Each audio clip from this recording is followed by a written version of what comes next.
से सोचने और दिमाग से सोचने में फर्क क्या है? इस पर रिच डैड उन्हें समझाते हैं।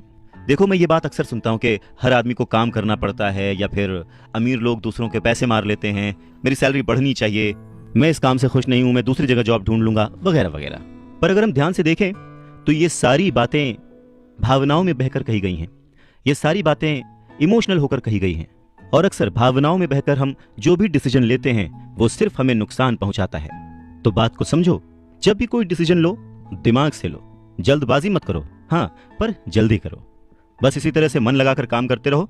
तुम्हारा जो दिमाग है वो तुम्हें जल्द से जल्द कुछ ना कुछ ऐसे सही तरीके बता ही देगा जिससे तुम ज्यादा कमा पाओगे, ऐसी चीजें देख पाओगे जो दूसरे लोग नहीं देख पाते।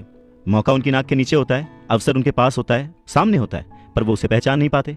पर अगर तुम दिमाग से काम लोगे तो तुम उन्हें पहचान पाओगे, उन मौकों का फायदा उठा पाओगे और जिंदगी में आगे बढ़ पाओगे। पैसा आए तो मुसीबत, ना आए तो मुसीबत, इसीलिए पैसे को समझना बहुत जरूरी है। रॉबर्ट टी कियोसाकी कहते हैं कि वो और उनका दोस्त माइक अब बड़े हो चुके थे और माइक ने अपने डैडी का बहुत बड़ा सा कारोबार संभाल लिया था और बहुत सक्सेसफुल भी था। और अब माइक अपने बेटे को ठीक वैसे ही सिखा रहा था जैसे कि उसके डैड ने, यानी कि रॉबर्ट टी कियोसाकी के रिच डैड ने उन दोनों को सिखाया था। रॉबर्ट टी कियोसाकी कहते हैं कि जब वो 47 साल के हुए तो उन्होंने डिसाइड किया कि अब उन्हें रिटायर हो जाना चाहिए।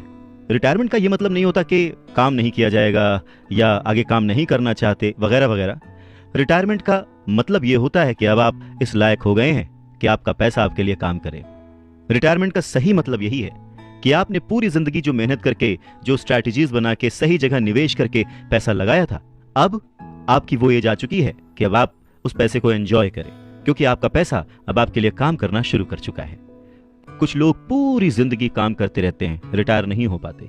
पूरी जिंदगी काम करना गलत नहीं है, पर यह डिफरेंस समझना बहुत जरूरी है कि पैसे की जरूरत की वजह से पूरी जिंदगी काम कर रहे हैं, उसका गुलाम बन के काम कर रहे हैं, या फिर उसका मालिक बन के और अपने काम को एंजॉय करके पूरी जिंदगी काम कर रहे हैं। रिटायरमेंट को दूसरे शब्दों में चिंताओं से आजादी भी कह सकते हैं। इसका मतलब यह है, पैसा अगर सही तरह से खर्च किया जाए, पैसे को अगर सही तरह से मैनेज किया जाए तो वो अपने आप बढ़ता रहता है। ये ठीक एक पेड़ लगाने की तरह है कि आप सालों तक इसे पानी देते हैं। जब आप अपने बिजनेस में होते हैं, अपनी जॉब में होते हैं और कभी भी इसमें कोताही नहीं करते, जब भी उस पेड़ को जरूरत होती है आप उसकी सेवा करते हैं, और फिर जब वो पेड़ बड़ा हो जाता है, जमीन की गहराइयों में उसकी जड़ें पहुंच जाती हैं, फिर वो अपने आप आपको छाया और फल देता है और फिर आपको उसके लिए काम करने की जरूरत नहीं पड़ती।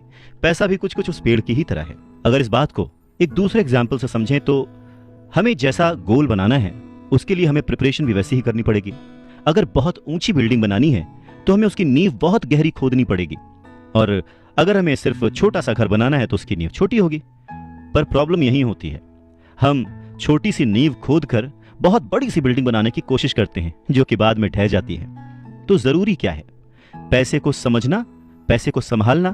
पैसे को संभालने के लिए उसे समझा कैसे जाए, इसके लिए सबसे जरूरी बात है लायबिलिटीज और एसेट्स के बीच फर्क को समझा जाए, और एसेट्स को खरीदा जाए और लायबिलिटीज में पैसे न डाले जाएं। अच्छा, ये सुनने में बहुत ही आसान लगता है, लेकिन सच यही है कि ये आपको अमीर बनने में बहुत मदद करेगा।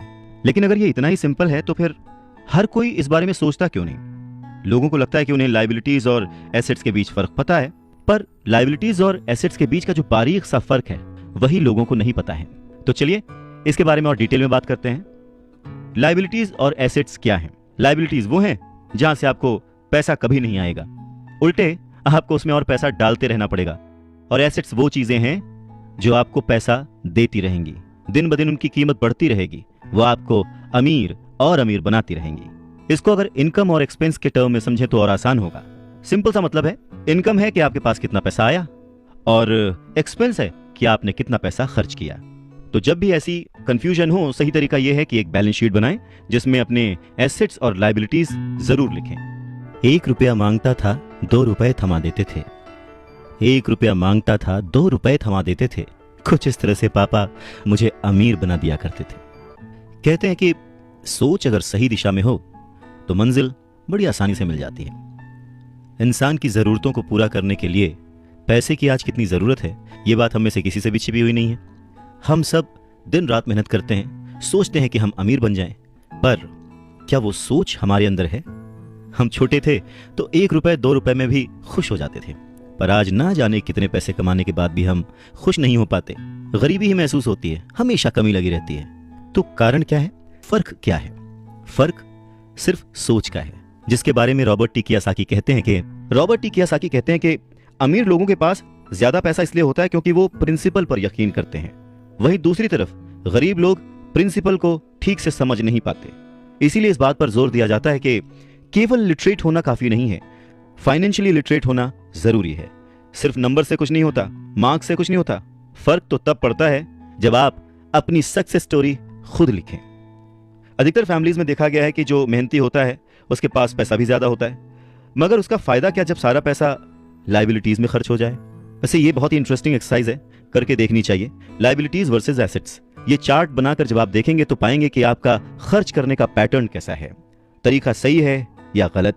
और तब आप ये भी नोटिस कर पाएंगे कि आपका ज्यादा खर्च किस तरफ हो रहा है, लाइबिलिटीज की तरफ या एसेट्स की तरफ, और आपको अपने खर्च पर कितना कंट्रोल करने की जरूरत है। तो इस पूरी बात को अगर आसान शब्दों में समझा जाए तो वो ये कि अपना पैसा कैसे खर्चें, बस यही मुद्दे की बात है और कुछ नहीं।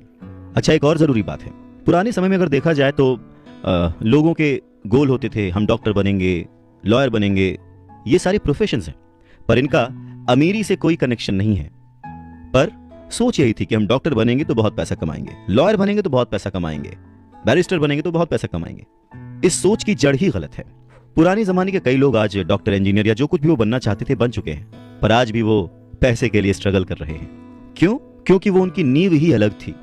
आज दौर बदल चुका है, बच्चे एथलीट बनना चाहते हैं, स्पोर्ट्स पर्सन बनना चाहते हैं, स्टार बनना चाहते हैं, क्योंकि उन्हें पता है कि सिर्फ अच्छी पढ़ाई और अच्छे ग्रेड्स के भरोसे बैठकर वो अपने करियर में सक्सेस नहीं पा सकते।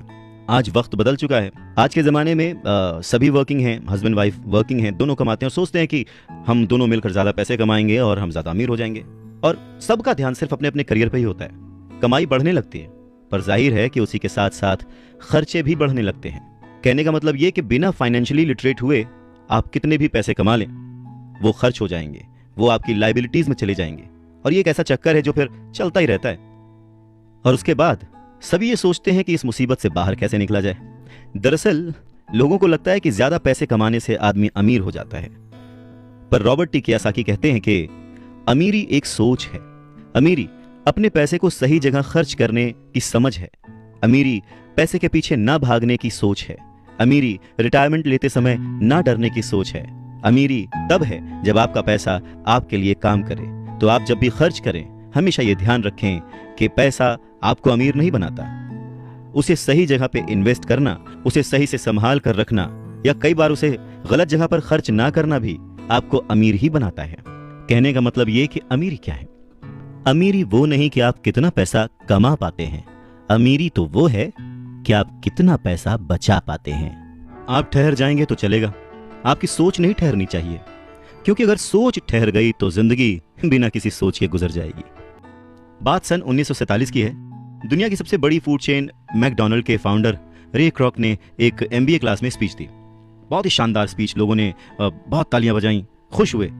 स्पीच के बाद MBA के स्टूडेंट्स ने उनके साथ वक्त बिताना चाहा, उनसे रिक्वेस्ट की कि सर थोड़ा टाइम हमारे लिए स्पेयर कर लें। बातों बातों में रे क्रॉक ने अचानक एक सवाल किया, क्या आप लोग जानते हैं कि मैं किस बिजनेस में हूं? अब क्योंकि वो मैगडी को रिप्रेजेंट कर रहे थे तो सभी जानते थे कि भाई आप हैमबर्गर बेचते हैं, फूड बिजनेस में हैं, तो बच्चों ने वही जवाब दिया। इस बात पर रे हंसने लगे।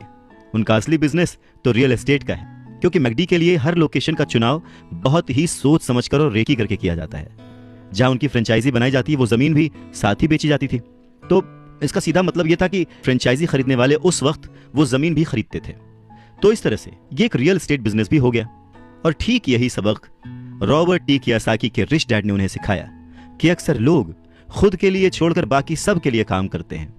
वो टैक्स पे करके गवर्नमेंट के लिए काम करते हैं, उस कंपनी के लिए काम करते हैं जहां वो नौकरी करते हैं, बैंक का मॉर्गेज देकर उसके लिए काम करते हैं। और ये सब इसलिए क्योंकि हमारा एजुकेशन सिस्टम ही ऐसा है। स्कूल हमें एम्प्लॉय बनना सिखाता है, एम्प्लॉयर नहीं। जो आप पढ़ते हैं बस वही आप बनते हैं, इसलिए हमेशा सही पढ़ें। अगर आपने साइंस पढ़ी तो डॉक्टर बनेंगे, मैथमेटिक्स पढ़ी तो इंजीनियर बनेंगे, मतलब आपने जो पढ़ा वही आप बने। अब मुसीबत यह है कि इससे छात्रों का कोई भला नहीं हो पाता, क्योंकि वो नौकरी और बिजनेस के बीच के फर्क में उलझ कर रह जाते हैं। जब कोई पूछता है कि आपका बिजनेस क्या है तो आपको यह नहीं बोलना चाहिए कि मैं तो एक डॉक्टर हूं या एक बैंकर हूं, क्योंकि वो आपका प्रोफेशन है, बिजनेस नहीं। वो प्रोफेशन है जिससे आप लोगों की सेवा करते हैं, वो प्रोफेशन है जिससे आप अपना घर चलाते हैं। अमीर बनने के लिए प्रोफेशन नहीं